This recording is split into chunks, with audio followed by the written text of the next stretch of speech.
Hi, and welcome to another episode of Hot Takes with me, the Silver Fox. And I'm going to name a name.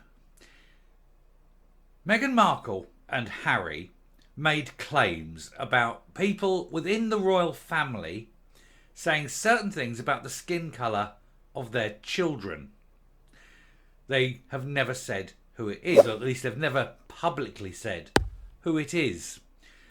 And it turns out that there aren't one, but two people who questioned the colour of the unborn child's skin.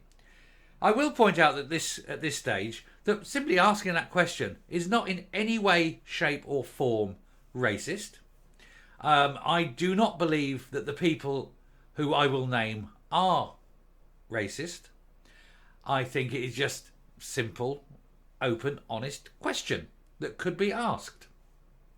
There is no reason for taking it in any other way. But of course, Meghan and Harry have to be the perpetual victim. And so they have spun it and changed it so that they become the victims of the terrible, terrible royal family. A family that she was so desperate to marry into and thought that one day she could be queen if she just promoted Harry and made him more popular. Because being an American, she doesn't understand how the royal family works. We're going to take a quick look at the piece here. It doesn't mention the names here. The paper are very shy of it, but I will name them. Let's have a look. Now, very quickly behind this, their latest book, or this Omid Scobie, like their biographer kind of thing, his latest book was released in Holland. The Dutch version, written in Dutch, named the two individuals. It was then sort of called back by the publishers, said, oh, no, it's gone out by mistake, blah, blah, blah.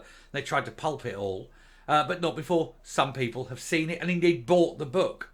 And so the names are out in the public domain in Holland and therefore all around the world.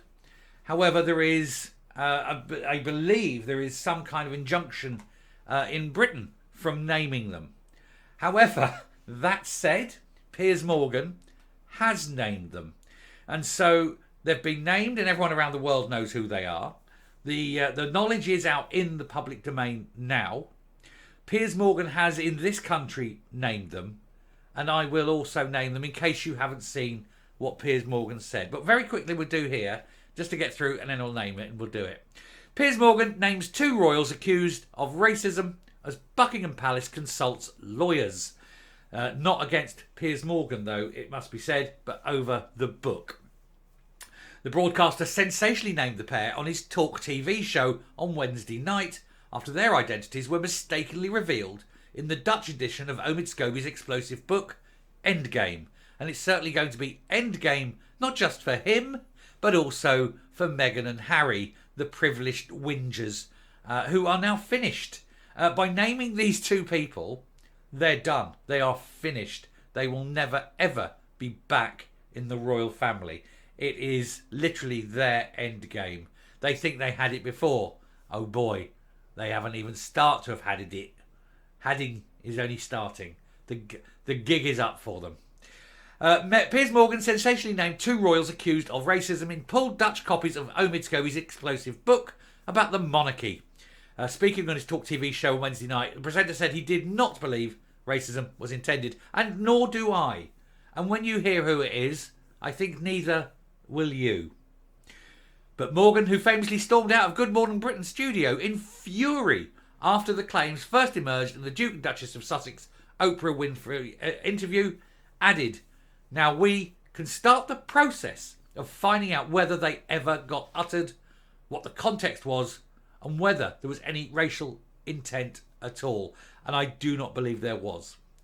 Now, this paper, the Daily Express, has chosen not to name the pair in the story, although a video clip from Morgan's show is widely available on social media, and the names of the pair have been trending on Twitter for hours. And it's at this point, of course, I tell you who it is. It is, of course, and before we go into the rest of this, I will say that the two names he named are His Majesty King Charles III and Catherine, Princess of Wales. And I think neither of them could ever be described as being racist. Naming the king, naming your own father, to say this will certainly alienate Harry from Charles much further. And it will, of course, alienate Harry because he's insulting Harry's father. Alienate William because he's insulting William's father. But he's also doing this to Catherine, William's wife.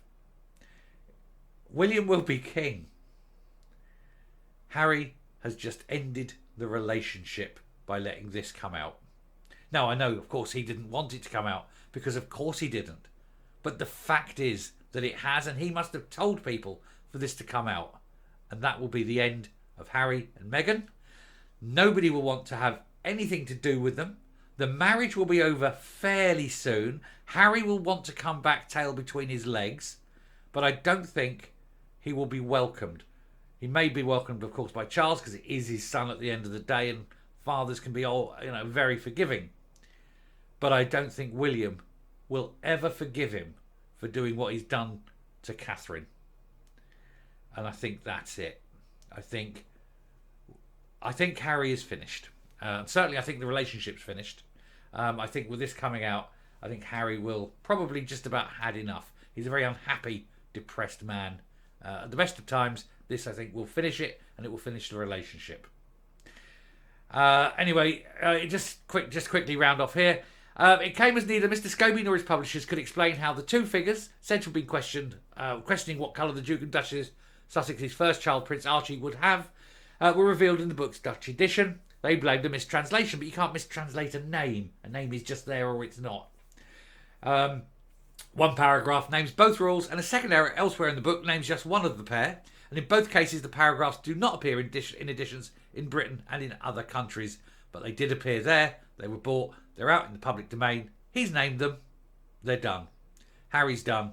His future is over.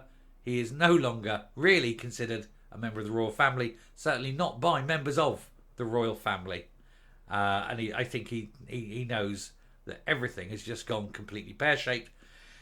And that errors have been made, shall we say. Big, big errors. I'm going to round off. I'll come up and we'll finish the video. Now then, all you good people who watch this video, let me know if you think that the King and Catherine are racist or not. I suspect most people will say not. There's no history of it. There's no effort. There's no evidence of it. Nobody knows if even if this is true. And even if it is true, it depends on context. It's not racist simply to ask these things. But she, Meghan, needed to be the victim. Needed to be, look at me, poor little rich girl me. And people are fed up with it, of course. Everybody has just about had enough of those two, I suppose, a succubus and her lapdog, really, isn't it? That's all she is, a succubus. Sucking the lifeblood out of everything or everyone she gets near. She's permanently... and she's an emotional vacuum, isn't she? An emotional vampire, indeed. She sucks everything out. Sucks all the fun out of things. Miserable, joyless. You know? You wonder what Harry saw in her. Couldn't have been her virginity. She was a yacht girl. More people have pulled into her port than the QE2 has. Anyway, I shall stop there. Thank you very much for watching. It's not really a revelation, but if you didn't know, now you do. And, yeah, I don't see it myself. God bless the King. God bless Catherine and all who sail in her. Till next time, stay safe, stay well, and remember that the true losers are over there in Monty Shit Show. Bye.